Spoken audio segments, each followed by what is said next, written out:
Most archaeologists and students of ancient history and topography are landlubbers. Many of us excavate on land or do field walking as part of regional surveys. As a result, we have amassed enormous amounts of information about ancient settlements, settlement patterns, land use and land routes. This strong terrestrial focus is also clear from the metaphorical use of the term landscape, as in sacred or religious landscape, urban landscape, colonial landscape, landscapes of domination, and so on. All this stands in stark contrast to what we know about the sea. Of course, the sea constitutes a volatile environment, and apart from the incidental shipwreck, it tends to preserve little traces of human interaction with the maritime environment. On the other hand, coastal landscapes, interfaces between sea and land, are also often overlooked in landscape research. It is telling that archaeological surveys often stop short of the coastline and rarely take into account the coastal geography, including submerged sites and other man-made features. And the work of Tom Cadre that we just saw is an exception to that, of course. Likewise, survey archaeologists take into account the physical landscape, and most excavators these days have their animal bones analyzed by zooarchaeologists, but the physical maritime landscape and marine animal remains are still very much under study. This terracentric approach is clearly to do with a preoccupation of our own time that finds little historical justification. Quite the contrary. If we look at the literary sources, it is clear that for the ancient Greeks, for instance, land and sea formed a continuum. To pick some random examples to illustrate this point, the poet Theognis of Megara urges his friend Kyrnos, quote, to cross the earth, cross the broad-backed sea likewise, to find release from painful poverty. Or, another fragment, roam all over the land of Greece and all the islands of the teeming sea. Homer typically speaks of hygra keleitha, wet pathways, and ichthuenda keleitha, fishy pathways. The context makes clear that the poet does not refer to fixed sea routes, but uses these terms in a general way, suggesting that in his conceptualization there is no strong contrast between land and sea. Wet paths were simply a continuation of dry ones, and people's actions did not stop short of the coastline but continued overseas. The underrepresentation of the sea in archaeology is also somewhat surprising, considering certain tendency in postmodern historiography, identified as the new thalassology. Since the mid-20th century, historians have departed from taking nation-states as the principal framework for historical research, and increasingly recognize the importance of large-scale historical processes that transcend the boundaries of nation-states. In search of large-scale zones of interaction to bring these processes into focus, sea-ocean bases have been identified as useful frameworks for analysis of some historical processes, for instance recording commercial, biological, and cultural exchange that influence the development of both individual societies and the larger region as a whole. As examples of this in our fields of study, we may single out Peregrine Horden and Nicolas Purcell's voluminous study, The Corrupting Sea, a study of Mediterranean history from 2000, and Barry Cunliffe's equally voluminous Facing the Ocean, the Atlantic and its People, published 1 year later. The Corrupting Sea, in particular, has sparkled a host of studies about the Mediterranean, including the Black Sea Basin, Mediterranean interconnectivity, Mediterranean and Aegean networks, and island archaeology. Already in 2002, Ian Morris felt confident to conclude that we witness a paradigm shift that he labeled as the new Mediterraneanism. We may note that we, Mediterranean and Aegean archaeologists, have been slow to take this interest in the sea and interconnectivity one step further and follow Cyprian Budbeck's call to explore a new field of research that may go under the name of archaeology of the sea or coastal archaeology. As Broodbank stresses, an archaeology of the sea is more than an archaeology of boats, or harbour installations we may add, which together with shipwrecks form the traditional focus of interest of maritime archaeologists. Maritime archaeology has provided invaluable information about ship types, trade goods and ship construction, but an archaeology of the sea encompasses more. A first concern should be the physical environment, including paleoclimate and weather, wind, sea, surface circulations and seasonal sea current patterns, as well as the physical maritime landscape, including coastal geomorphology, bathymetry and such factors as geotectonics, sea level fluctuations, coastal erosion, sedimentation, siltation and anthropogenic impact that have altered the coastal landscape and submarine topography.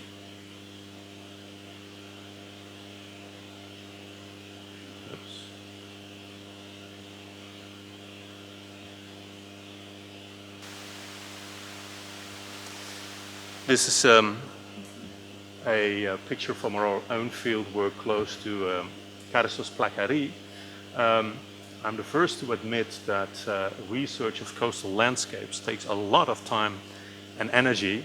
We've been carrying out some micropaleontological analysis and lithological analysis, which gives us very useful information about this particular shoreline. We wanted to see whether this inland used to be sea and could have functioned as a landing place for ships for our site. But nevertheless, I think this is something that needs to be done more. In this contribution, however, I intend to explore some other aspects relevant to an archaeology of the sea and coastal archaeology. I will focus on the Outgoing Bronze Age, Early Iron Age and Archaic period, that is the time span between circa 1100 and 500 BC. I will address aspects of a shared maritime material culture, discuss evidence for the existence of maritime communities in this period, and reflect on what may be called the cultural maritime landscape. As underlined by A.J. Parker, for an appreciation of the maritime aspects of the historical maritime landscape, it is necessary to adopt a mariner's perspective. For the period under study, we are fortunate to have written sources offering this perspective, and for that reason I will use both archaeological and written documents. It is important to stress that an interest in the sea did not wane with the crisis after destruction of the Mycenaean palaces at the end of the LH 3b2 period. It is true that many areas in Greece saw a very sharp reduction in the number of occupied sites, and some even became virtually abandoned either during LH 3c or the Proto-Geometric period. However, a number of other areas show a different picture. Most of these areas border the Aegean, notably the Cyclades, some parts of the Greek mainland and Crete, and the Euboean Gulf region. Here, we witness not only a continuation in habitation, but also a shift in balance from inland to coastal or island sites. The LH3C and proto-geometric sediments bordering the secluded waters of the Euboean Gulf were relatively exposed. This in contrast to contemporary sites in Crete or the Cyclades. It's possible that the former relied more strongly on other defensive means, such as ships, as is indicated by the iconographic evidence. The popularity of ship representations in LH3C figurative pottery from the Euboean Gulf region, the Cyclades, Crete, the Dodecanese, and a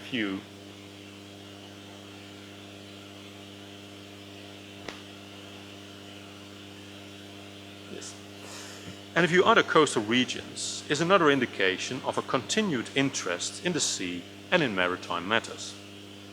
Ship scenes appear alongside representations of other prestige-giving activities like feasting, hunting and warfare, on craters that may give us an impression of the lifestyles of the LH3C elites in this period. Seafaring and the possession of ships were apparently important elements in the identity of certain social groups in coastal communities. An interesting context in this connection is Tolos number 1 at Tragana Viglitsa near Pylos, that was used in LH 3A2, but probably cleared in LH3C middle and receiving burials until the late proto-geometric or even early geometric period. It seems that an elite that wished to maintain certain links with the palatial past also had a lively interest in seafaring and overseas connection. Considering the location of Tragana on the coast, overlooking Pylos' artificial harbour basin, and the famous LH3C late pyxis, decorated with a representation of an oared galley that was found inside Tolos 1, top left picture. The oared galley probably show an unbroken development from the final phase of the Mycenaean palaces all through the Iron Age.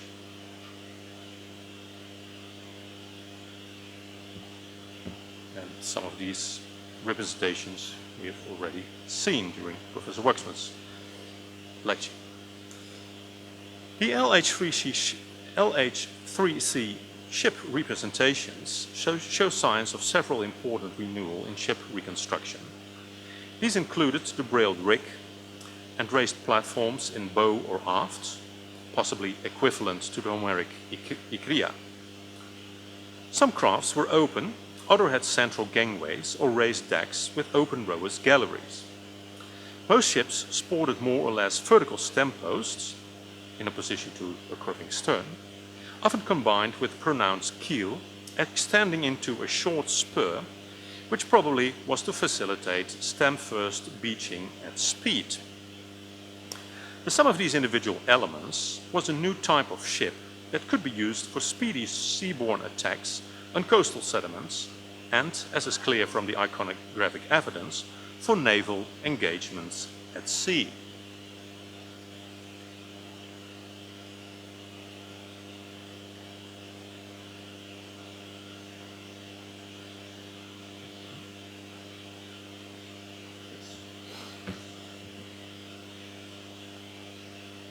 Representations of such naval engagements, probably on the open sea, show ships used as mobile fighting platforms for warriors standing in the bow or forecastle with heavily armed men on the deck. Examples have surfaced at Pyrgos Livanaton, in East Locris on the Aegean Gulf, but also at Badem Yehdi Tepesi in the coastal hinterlands between Izmir and Ephesus in western Anatolia. This suggests the spread over a large area of the same ship types and probably ship construction technology, similar naval tactics, and something that may be called a similar nautical lifestyle. The warriors on the deck or raised gangway, and especially those in the bow, fight as a kind of seaborne promachoi.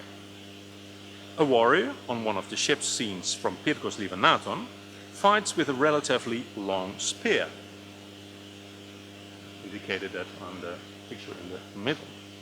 That may be identified with the Homeric naumachon xista, very long pikes that in the epics are kept in the hull and are specifically used in sea fighting, standing on the deck or in the bow. The stack of spears shown in the aft of the subprotometric 3 tumbas pyxis may represent similar spikes. Warlike engagements on the open sea reappear in the 8th and 7th century on a vibula from Sparta, now in the Louvre, and on the Aristonatos crater from Chafeteri. Thucydides mentions that in the sea battle of 433 between Corinthians and Corcyraeans, quote, both sides had a large number of heavy infantry on the decks and a large number of archers and darters, the old-fashioned imperfect armament still prevailing, unquote. it is tempting to see this as a relict of the above practices. Paul Crielaard stresses that people associated with the sea can be distinct in comparison to a wider society through different perceptions of the world. This in turn creates self-reinforcing identities distinct from others not associated with maritime communities on a daily basis. The above conventions in naval engagement can be seen as an expression of a common maritime culture, apparently shared within a wide region and over a long period. But a shared maritime culture may also have existed under more peaceful circumstances. A challenge for archaeologists of the sea is to identify elements of material culture belonging to Crielaard's people associated with the sea and sharing a different perception of the world. As a possible example, I would like to discuss weighing balances, scale pans and stone weights, which are found in the Ulubburun shipwreck and many other wrecks in different periods, but also, strangely enough, in tombs at Lefkende,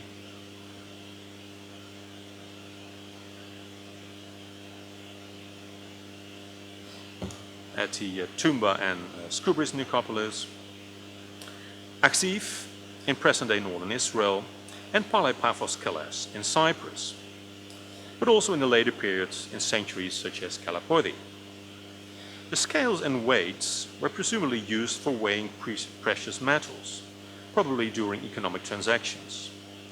In Tumba Tomb 79, the so-called Tomb of the Warrior Trader, the possible parts of a bronze weighing balance were found together with 16 stone weights of Near Eastern origin and an antique North Syrian cylinder seal.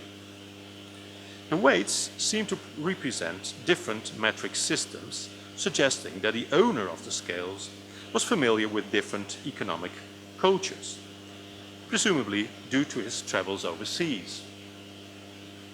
Apparently, this aspect of belonging to an international community of seafarers was an important part of the deceased's identity, important enough to find expression in the burial ritual. Something similar counts for the individuals buried at Aksif and Paphos, suggesting the existence of something like of interculturality or transculturality.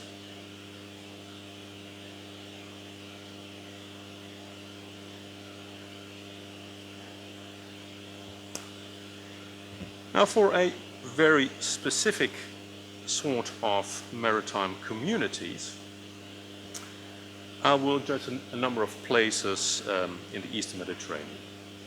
For the early Iron Age and Archaic periods, we have a number of port towns that seem to have housed on a temporary or semi-permanent basis individuals with different cultural or even ethnic backgrounds. The most notable of these port towns are Pithecusae, Elmina, Methoni and Narcotis. It is probably incorrect to designate them simply as emporia.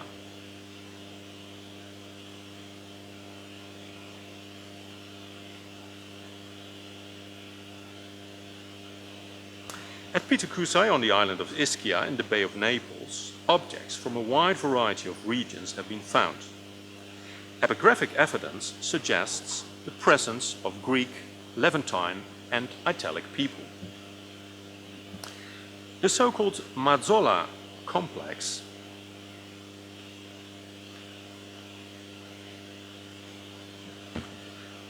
combined metalworking with facilities for feasting. If the so-called Nestor cup was inscribed at Pithecusae, feasting with an erotic component indeed seemed to have been part of the island life. Something similar may count for Methoni in the northern Aegean, where pottery, some with inscriptions, indicate that Greeks and Levantines came together to trade and to feast. Narcotis in the Egyptian delta similarly attracted visitors and settlers from a wide variety of Greek polites, including traders, craftsmen and soldiers, but also hetairai, such as Archithike and Rhodopis, also known as Doricha. Hetairai are not to be confused with pornai, down-market prostitutes who belonged to the mundane world of commodity trade and monetary transactions. The domain of the hetairai was not the street or the whorehouse, but the dining room, where food, wine and perfumes were consumed, games were played, and music and lyric poetry were performed. The range and scale of this side of Naucratis can hardly be overestimated. Here, symbolic fashions were set, such as wearing the so-called Naucratide garland, which became en vogue also elsewhere in the Greek world. Symptomatic, perhaps, is that the above courtesans of Naucratis were said to be wealthier and more charming than any other, and their fame was sung in poetry all over Hellas. Naucratis should not be regarded simply as a center of trade, industry and production, but also as an important place of consumption. Greeks brought with them masses of fine wares, especially for drinking. An estimated 150,000 fragments were found during Petri's first 2 excavation campaigns alone, and was even produced there. Think of the grand style Aegean calices, the most exquisite of their kind, to be used by the Greeks themselves for making dedications and libations, as well as for ritualized feasting in a religious setting, but presumably also in more mundane contexts.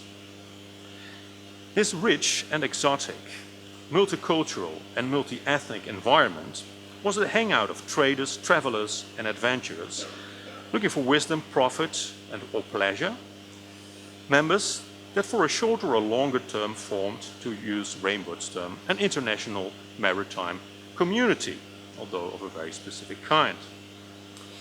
We may infer that this consisted of mariners, shipwrights and craftsmen, but our written sources suggest that this also encompassed an internationally oriented elite whose members chose Naucratis to dissociate themselves from their respective local communities and celebrate their distinct supra-local identity.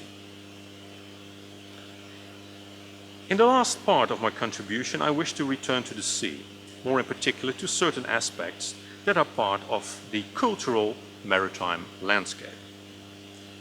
As a point of departure, we may observe that the sea is a knowable, textured place that through senses, observations, skill and mythology can be described and mapped. Stories and myths are crucial to give meaning to and make sense of the seascape. The spatial information stored in these narratives forms an important element of cognitive mapping that also serves practical purposes when it comes to spatial orientation and wayfinding across the seascape. This type of information forms keystones in building narrative maps that could be passed on verbally to seafarers, including those who had not visited the area before.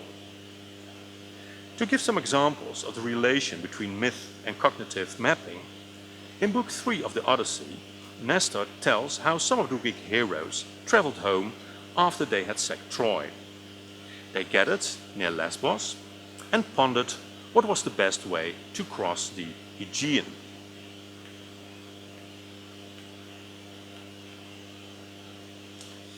The route that was eventually chosen, on this slide the yellow line, led from Lesbos due south to the northern tip of Chios, then west but staying north of Psirros called here, and from there finally in a southwestern direction to Gerestos on the southernmost tip of Euboea.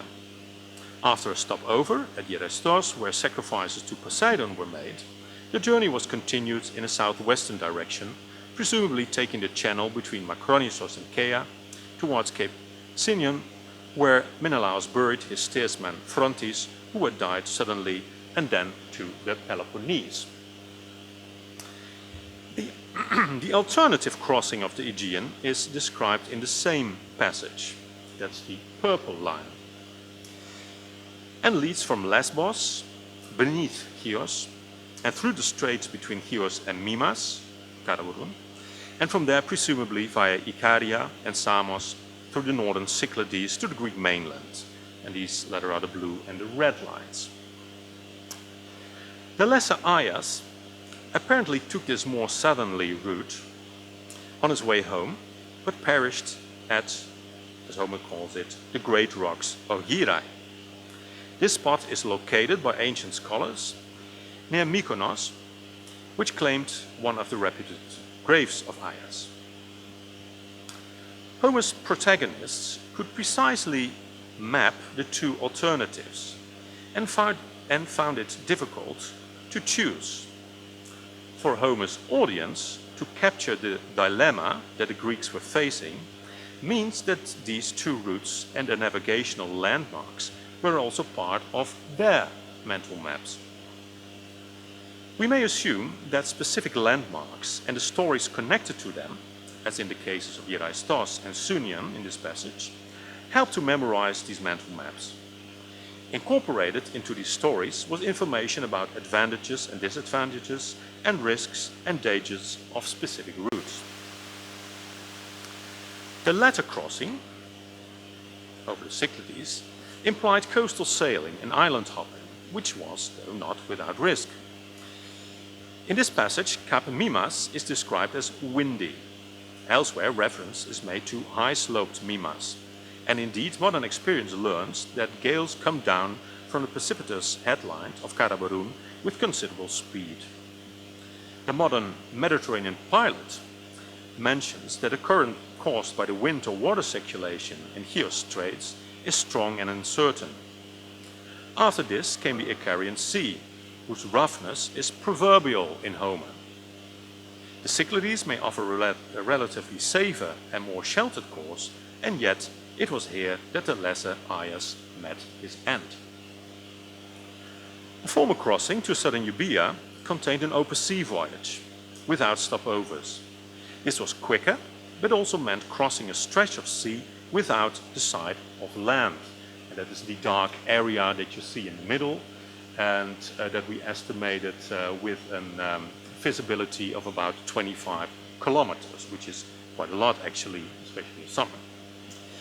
Potential dangers were met especially during the final part of the trip. It was crucial to reach the east coast of Euboea at the right point. Cape Caphireas in the north was notorious already in antiquity. Beyond it lay the dreaded hollows of Euboea.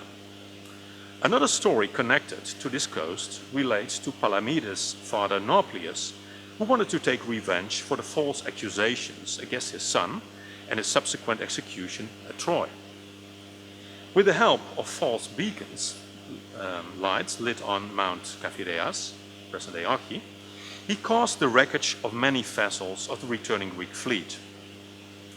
Stories about the shipwrecked Homeric heroes are repeated by later classical authors.